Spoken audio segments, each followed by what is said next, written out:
El Consejo de Ministros del gobierno israelí analiza la aprobación de la tregua entre Israel y la milicia islamista palestina Hamás. El acuerdo ya cuenta con la luz verde del Gabinete de Seguridad israelí.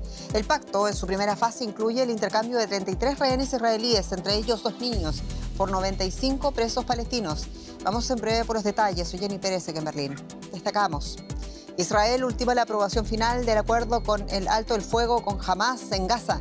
La primera fase del intercambio entre rehenes israelíes y presos palestinos, el segundo desde la masacre del 7 de octubre, comenzaría este domingo. Ampliamos desde Tel Aviv. Se rompe el sueño de la paz total del presidente Gustavo Petro. Anunció el fin de las negociaciones con la guerrilla y la acusó de crímenes de guerra tras la violencia en la región del Catatumbo. Y Berlín y Ginebra acogen a organizaciones civiles que denuncian las desapariciones forzadas en distintas partes del mundo. En América Latina, la peor cifra la tiene México. El gobierno reconoce más de 120.000 desaparecidos. Conversamos en el estudio con una de las activistas y madre de una de las desaparecidas.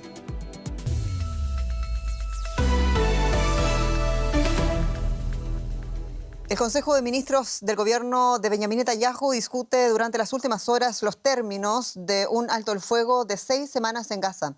Si se aprueba, el acuerdo se implementaría en 3 etapas, comenzando este domingo. La primera fase considera la retirada parcial de Gaza y la excarcelación de 95 presos palestinos. A cambio, la milicia islamista palestina de Hamás liberaría a 33 rehenes israelíes secuestrados ese día de la masacre del 7 de octubre. Entre ellos hay ancianos y niños. Como en 2023, en el intercambio y asistencia van a participar la Cruz Roja y otras agencias de ayuda humanitaria. Cientos de camiones se dirigen a Gaza. Esperan entregar toneladas de alimentos y suministros médicos. Según los planes, las entregas comienzan el domingo en cuanto entre en vigor el acuerdo de cese el fuego. Estamos contentos de poder cruzar la frontera. Gaza será bendecida y nosotros también. Llevamos mucho tiempo aquí esperando que nos permitan cruzar. En los últimos días han aumentado los ataques aéreos en la franja. Las autoridades dicen que más de 100 personas han muerto desde el anuncio del acuerdo de cese el fuego el miércoles. Aún así, los habitantes de Gaza asumen con agrado el acuerdo. Estamos muy contentos de escuchar esta noticia, muy contentos. Confiemos en que no haya más aviones de guerra ni ataques desde el primer día de la tregua y que la gente pueda dormir tranquila. Y ojalá todos puedan volver a sus hogares y podamos ver a nuestros seres queridos, a nuestras familias y amigos. Eso nos llena de alegría. Con suerte el domingo nos traerá alegría y felicidad. Ha sido una decisión largamente esperada, en la que se confía que ponga pausa a los combates entre Hamás y el ejército israelí en Gaza. Las familias de las docenas de rehenes aún retenidos en la franja dicen que esto renueva las esperanzas de recuperar a sus seres queridos.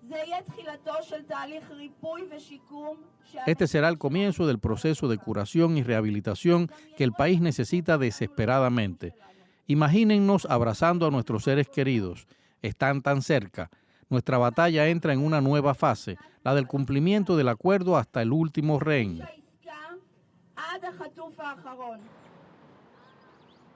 Los funcionarios israelíes aseguran que 98 rehenes permanecen en Gaza, pero no está claro cuántos siguen vivos. En desacuerdo con el cese al fuego, miembros de la extrema derecha de la coalición de Benjamín Netanyahu han amenazado con dimitir y derribar al gobierno. Pero si bien la tregua podría traer un alivio muy necesario a la franja, todavía existe una gran incertidumbre sobre si el acuerdo puede durar. Y la periodista Maya Siminovich está con nosotros con todos los detalles en Tel Aviv. Maya, saludos. Si se da por descontada esa aprobación del Consejo de Ministros, ¿lo veremos esta noche? Jenny, la pregunta. Y sin embargo es muy relevante, pero en el fondo no importa tanto porque es un poco más de esta pirotecnia que está rodeando todo este asunto y alargar tiempos. Si el Gabinete de Seguridad lo ha aprobado, también hay fuentes fidedignas que dicen que Netanyahu ya ha firmado este acuerdo y que va a suceder pase lo que pase hoy. Así que no se sabe muy bien si vamos a saberlo esta noche o mañana o al final del Shabbat y cuánto más hay que estirar esta agonía para los familiares de los secuestrados. Pero lo que parece es que va a suceder. Más de 400 días esperando ese pacto por parte del gobierno de Israel y Hamás. Hablemos, Maya, de ese proceso de intercambio de rehenes por prisioneros palestinos que será en fase, sabemos, considerando la experiencia, el único intercambio que ocurrió en el año 2023. ¿Cuáles son los principales riesgos de este acuerdo? En realidad, si esto sucede y todo continúa como previsto, tendría que pasar, tendría que suceder. Y sin embargo, también sabemos en esta región que justo antes de entrar los altos el fuego de cualquier paz de las múltiples guerras, han sido los momentos más delicados, las horas más delicadas. Una palabra de algún ministro, algún vídeo, alguna declaración, algún uso de la fuerza de un modo más intempestivo todavía puede echarlo todo a perder. De hecho, cada vez que ha habido altos el fuego aquí ha sido las horas previas en las que más bombardeos ha habido, tanto por parte de Hamás a Israel como de Israel a Hamás. O sea que las siguientes horas son bastante delicadas, pero digamos que eso se supera y que empieza el intercambio, pues tendría que suceder de la manera prevista. La manera prevista es que empiece esto a las 4 de la tarde del domingo. El alto el fuego empezaría a las 12:15 del domingo. Nadie entiende muy bien por qué este horario. Y a las 4 de la tarde lo que se sabe es que seguro que no van a recibir a esas 3 mujeres que son las primeras que van a intercambiar, sino que aquello se va a alargar probablemente hasta muy entrada la noche. Pero son puras especulaciones por la experiencia previa. Hablemos, Maya, brevemente de las consecuencias políticas internas. Estaba esa amenaza de Ben Gvir y también es el acuerdo, nos preguntamos, que exigía acaso la asociación de familiares de rehenes en poder Hamás. Si los familiares de los rehenes nunca quisieron este acuerdo, en realidad nadie quiere este acuerdo. Las dos partes consideran que es un mal acuerdo, lo dicen abiertamente, es demasiado sacrificio tanto para Israel como para Hamás. Por eso es tan delicado, por eso se sospecha que la segunda fase no sea sostenible, no se sabe si ni la primera va a serlo. Pero los familiares lo que querían era un acuerdo de alto el fuego no temporal, que es lo que parece que todo apunta a que eso va a ser. Netanyahu está buscando garantías americanas y prometiéndole a sus socios que una vez aprobada la primera fase es probable y posible que se continúe la guerra, lo cual es muy contradictorio con todo lo que se está pactando aquí. Y volviendo a los familiares, los familiares reunidos en el foro, que son la mayoría del foro de familiares, querían un alto total a la guerra y una recuperación de todos los rehenes, no por fases. No confían en que vaya a suceder esta cosa por fases. Maya Sivinovich, muchas gracias en Tel Aviv. Gracias, Jenny. Y cambio totalmente de asunto porque adiós a la paz total de Gustavo Petro.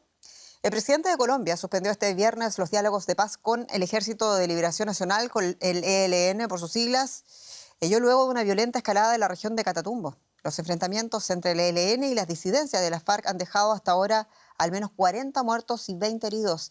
Petro calificó las acciones de la guerrilla de crímenes de guerra y que no tienen, dijo, ninguna voluntad para la paz. Vamos a continuación a recopilar los hechos en la que hasta ahora resulta una inerte negociación de paz entre el Estado colombiano y el ELN. Cuando Gustavo Petro juró como presidente de Colombia, su intención de cambiar el país incluyó un tema sensible para los colombianos: reanudar los diálogos de paz con los grupos armados. Pero convocamos también a todos los armados a dejar las armas en las nebulosas del pasado, a aceptar beneficios jurídicos a cambio de la paz, a cambio de la no repetición definitiva de la violencia. Petro tenía nombre para su plan, Paz Total, con el que apostaba a terminar con el conflicto armado en Colombia. Esto incluía al ELN, con quien reactivó las conversaciones en noviembre de 2022 en un primer ciclo en Venezuela. En agosto de 2023 comenzó un cese al fuego que duraría 6 meses y que luego se prorrogó otros 6. Pero las tensiones no dejaban de aumentar. Petro se esforzó por sacar adelante el proceso mientras afirmaba que no aceptaría presiones por parte del ELN. Pero los negociadores de la guerrilla lanzaron críticas contra la reforma política que redefinía el estatus de los grupos armados. El ELN se define como un grupo insurgente con derecho a rebelión y rechaza ser considerado un grupo criminal. En agosto pasado, cuando expiró el cese al fuego, se llegó a un punto crítico al intensificarse el conflicto en zonas clave para el ELN como Arauca o el Catatumbo, donde hay grandes cultivos de coca y territorio en disputa con disidencias de las FARC. Este jueves la escalada de violencia llegó a un punto de inflexión. Los ataques en el Catatumbo involucraron a la población civil. El gobierno decidió suspender los diálogos de paz. El presidente fue enfático al calificar las acciones del ELN como crímenes de guerra. Y aunque el comando del ELN aún no se pronuncia, el grupo guerrillero informó que seguirá corriendo sangre hasta que un jefe de las disidencias se entregue. Un panorama de incertidumbre rodea la paz total de Gustavo Petro. El presidente suspende las conversaciones con el ELN y ahora, entonces, ¿qué? Tenemos con nosotros en directo desde Bogotá a Carlos Arturo Velandia, quien ha acompañado además 3 presidentes de Colombia en los diálogos con el ELN. Señor Velandia, sea usted muy bienvenido. Y comienzo preguntándole, los hechos del Catatumbo es una más de la larga lista de violencia en plenas negociaciones. ¿Le sorprende a usted la decisión del presidente Petro? La saludo muy especialmente y gracias por la invitación. No me sorprende que esta decisión se veía venir toda vez que el ELN, desde que se terminó el cese de fuegos el día 3 de agosto a la fecha, ha venido en una escalada permanente de actos hostiles, fundamentalmente contra la población civil, a través de secuestros, asesinatos de personas, destierros de los territorios donde ellos habitan, confrontaciones con otros grupos armados que están en procesos de paz, ¿sí? Y como lo que ahora ha ocurrido, una ofensiva desatada de manera simultánea en 7 municipios de la región del Catatumbo contra las bases sociales de una disidencia de FARC que está en la mesa de negociaciones. Y usted fue comandante del Frente Domingo Laín del ELN y ha defendido en otras entrevistas del pasado el alto el fuego bilateral, incluso planteó en su momento un corredor desmilitarizado en la frontera con Venezuela. Petro, el presidente, dijo que el ELN no tiene voluntad para llegar a un acuerdo. ¿Por qué? ¿O debería acaso entonces este gobierno o cualquier otro en el futuro de Colombia seguir insistiendo con la paz con el ELN? Yo creo que es inevitable buscar la paz a través del diálogo, toda vez de que se llevan ya 60 años en confrontación abierta con distintos gobiernos. Todos han intentado obtener la victoria por la vía militar y no ha sido posible. Las guerrillas, el Ejército de Liberación Nacional, precisamente este año cumplió 60 años de haber lanzado su proclama al país y su épica de guerra revolucionaria, y no ha sido derrotada. De modo pues que pero el ELN sensato... tampoco ha rechazado, y esto es una prueba de lo que estamos viendo hoy día, es que rechaza la vía política. Así es, y lo más probable es que nunca vaya a poder obtener el poder por la vía militar, con lo cual es un conflicto armado sin solución. Es decir, no hay una victoria posible a través del conflicto armado. Por lo Usted cual, dice que no hay pues, solución, sin embargo, le pregunto, sí, discúlpeme, estamos teniendo esta comunicación vía internet y es complejo. Usted dice que no hay solución. ¿Qué va a suceder entonces a partir de ahora? Y se lo pregunto porque usted dijo en otra entrevista también, o es paz o es guerra. Y evidentemente el ELN no quiere paz. Sí la quiere. Lo que pasa es que no encuentran la salida para llegar a la paz. Siempre existen distractores y no ha habido ningún gobierno que complete el proceso con el ELN, el proceso que se ha iniciado con el ELN. Señor Carlos Velandia, negociador colombiano, muchas gracias por su tiempo allá en Bogotá. Salud para todos. Y cambio de asunto, un tribunal de Bolivia ha declarado en rebeldía al expresidente Evo Morales, quien por segunda vez no se presentó a esa audiencia por la acusación en su contra de trata agravada de personas. Morales es sospechoso de mantener una relación con una menor de edad, con lo que habría tenido incluso, o con la que habría tenido incluso, quiero decir, un hijo. La decisión judicial se anunció este viernes después de que el juez considerara que el argumento expuesto por la defensa de Morales de que no pudo asistir a la causa de una bronconeumonía y frecuencia cardíaca baja no eran elementos legítimos para no asistir a la audiencia. El tribunal estableció también la emisión de un mandamiento de aprehensión y la anotación preventiva de sus bienes. Avanzamos ahora y vamos a hablar de economía con mi colega Rosa Casals. Muy bienvenida. ¿Qué tal, Jenny? Y aquí muy pendientes de ver qué ocurre en Estados Unidos con TikTok este domingo. El Tribunal Supremo del país respaldó hoy viernes por unanimidad la ley que podría obligar a TikTok a suspender sus operaciones en Estados Unidos antes del 19 de enero por no haberse desvinculado de su empresa matriz, la china ByteDance, por el supuesto riesgo de que el gobierno chino pueda acceder a datos de usuarios estadounidenses o influir en el debate público del país. Un veto a TikTok que tiene su origen en una ley aprobada por el Congreso en abril de 2024 con el apoyo de demócratas y republicanos. Esa legislación otorgaba a ByteDance 9 meses para vender las operaciones de esta red social en Estados Unidos a un inversor que no fuera considerado un adversario del país y establecía que, de no cumplirse esta condición, la aplicación sería prohibida el 19 de enero por motivos de seguridad nacional. A no ser que haya una venta sorpresa, en apenas 2 días la aplicación de TikTok cierra pues en Estados Unidos. Se ha especulado con que Donald Trump podría salvarla. Preguntamos a nuestra compañera en Nueva York, ¿ese es el caso, Ana? La portavoz de la Casa Blanca de Joe Biden hoy ha dicho que no van a multar a las empresas que permitan el acceso a TikTok en Estados Unidos, Apple Store, la tienda de Google principalmente, el día 19, que es cuando entra en vigor la ley. Lo deja todo en manos de Trump, que hoy ha dicho que la decisión del Tribunal Supremo debe ser respetada por todos. Ahora bien, en el mismo mensaje de Truth Social, su red social, ha dicho que, no obstante, va a estudiar la situación y tendrá una decisión en el futuro no muy lejano sobre TikTok. Se ha especulado con que haya una acción ejecutiva, pero es difícil que tenga viabilidad legal. Donald Trump ha hablado hoy con Xi Jinping, el presidente de China, y no solamente de aranceles, sino también de TikTok. Hoy, el presidente de esta aplicación, Xu Chu, ha colgado un vídeo en la plataforma en la que agradece a Trump su compromiso por mantener TikTok accesible, además de agradecerle su posición a favor de la primera enmienda y su contrariedad con las censuras arbitrarias. Xu, por cierto, estará en la inauguración del presidente Trump el lunes, compartiendo el mismo foro que otros presidentes de otras compañías tecnológicas, como Mark Zuckerberg de Meta, el presidente de Uber, el de Apple, el de Google, Jeff Bezos y, por supuesto, Elon Musk. Ana, TikTok desaparece en Estados Unidos. ¿Esto es una buena noticia para empresas como Meta y Google?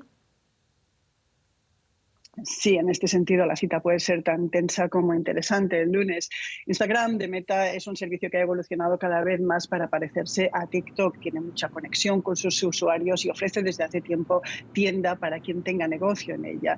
YouTube de Google también está compitiendo por la atención de los usuarios a través de los shorts que popularizó TikTok. Otras empresas como Substack también están buscando a los usuarios de TikTok. Curiosamente, las aplicaciones que se bajan más en las tiendas de Apple Store en Estados Unidos ahora mismo son RedNote y Lemonade, que son 2 empresas también chinas que son las que están captando la gran migración de usuarios de TikTok. A estas empresas también se les puede aplicar la misma ley que a TikTok, pero ante la incertidumbre, la migración ha comenzado. Este domingo sabremos si finalmente TikTok queda prohibida en Estados Unidos. Muchas gracias por el análisis, Ana. Gracias, Rosa.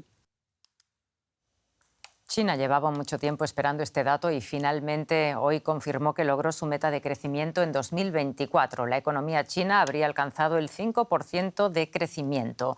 Pero la noticia no está exenta de dudas sobre si este dato realmente refleja la salud económica del gigante asiático. El ritmo de crecimiento del Producto Interno Bruto de China es muy superior al de Estados Unidos y, por supuesto, al de Europa. Pero para China se trata del ritmo más bajo desde 1990 si se dejan de lado los años de la pandemia. La segunda economía del mundo sigue lidiando con presiones deflacionistas, los efectos de la crisis inmobiliaria y el paro juvenil en las ciudades. El Fondo Monetario Internacional publicó este viernes su pronóstico de crecimiento económico para América Latina y el Caribe en 2025. Se mantiene estable en un 2,5% según su informe trimestral de perspectivas económicas mundiales. Entre los mayores países de la región, el FMI mantiene el pronóstico positivo del 2,2% para Brasil, apoyado en el consumo interno. La organización financiera eleva además 1/10 el desarrollo de México hasta el 1,4%. En noviembre, el organismo internacional renovó el acceso de ese país a la línea de crédito flexible por $35.000 millones, dada la solidez de sus políticas macroeconómicas y de legislación pública. En relación a Argentina, el informe prevé un fuerte repunte de su economía hasta alcanzar el 5% de crecimiento. A 3 días de la investidura de Donald Trump, México y la Unión Europea concluyeron este viernes las negociaciones para modernizar su acuerdo comercial y de asociación. El conocido como Acuerdo Global con México pretende reforzar sus relaciones comerciales actuales, impulsando sustancialmente el intercambio de bienes y el comercio de servicios entre los 27 y el país norteamericano. El texto incluye por primera vez una cláusula anticorrupción. Otro aspecto que la presidenta de la Comisión Europea, Ursula von der Leyen, subrayó son las nuevas oportunidades comerciales para agricultores y empresas agroalimentarias europeas. El pacto llega solo semanas después de que la Unión Europea cerrara un acuerdo con el Mercosur. Y seguimos con más noticias. Jenny. Hablamos de un tema bastante sensible, Rosa.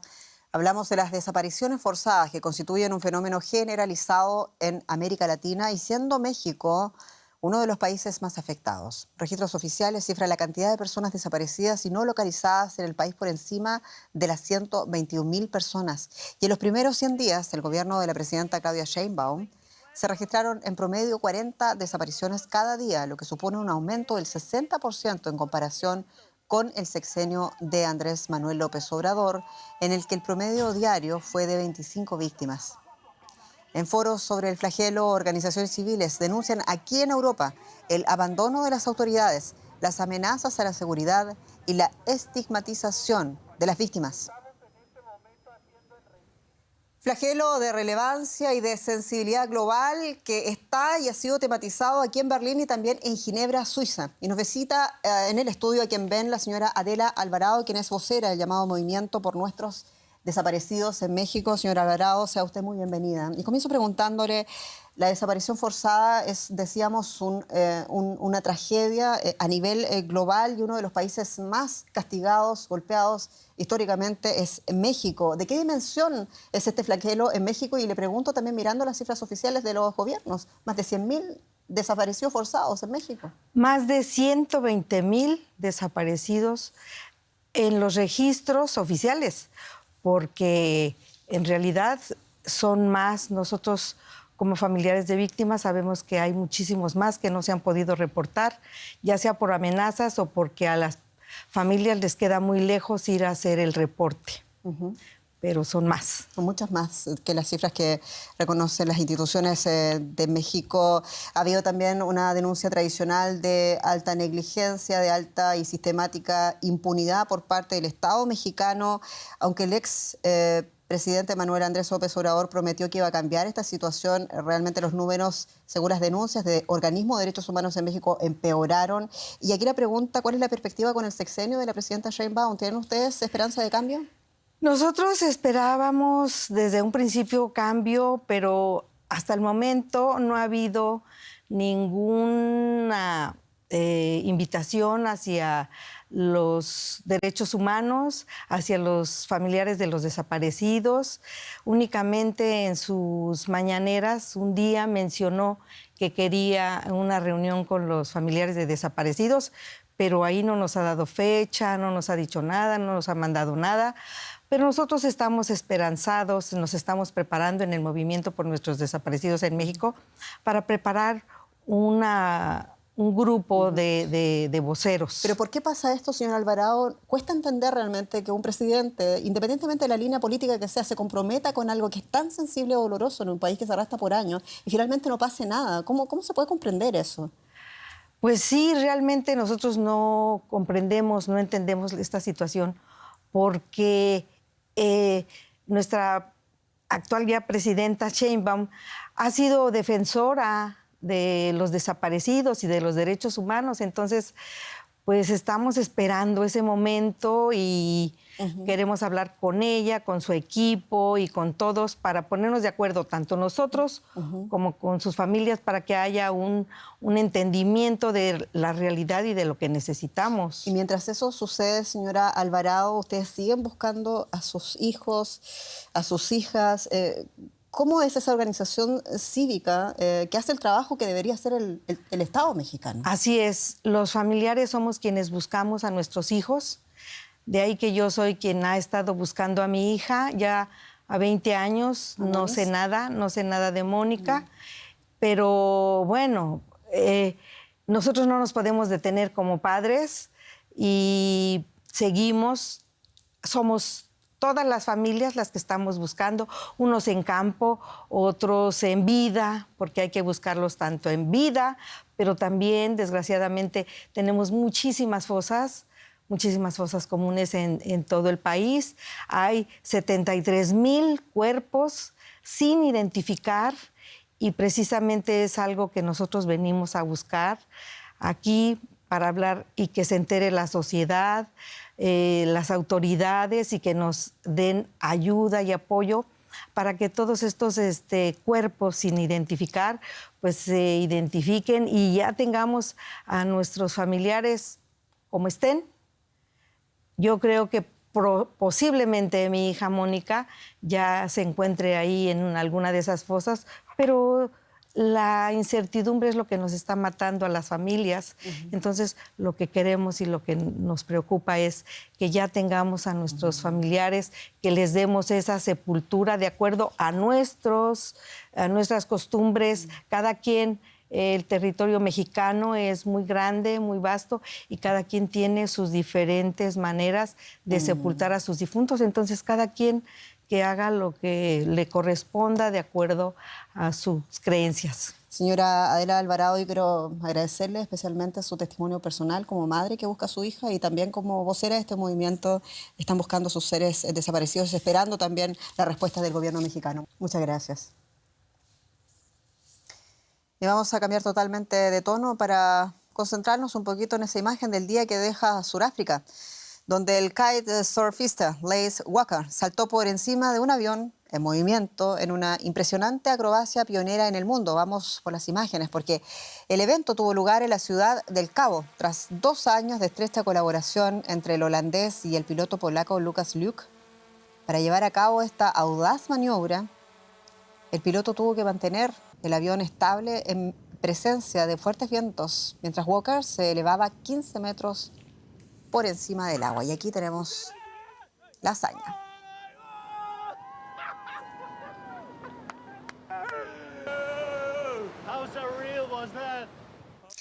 Aquí nos despedimos. Muchas gracias por su sintonía y su confianza. Soy Jenny Pérez, esto es Deutsche Welle, desde Berlín, para ustedes.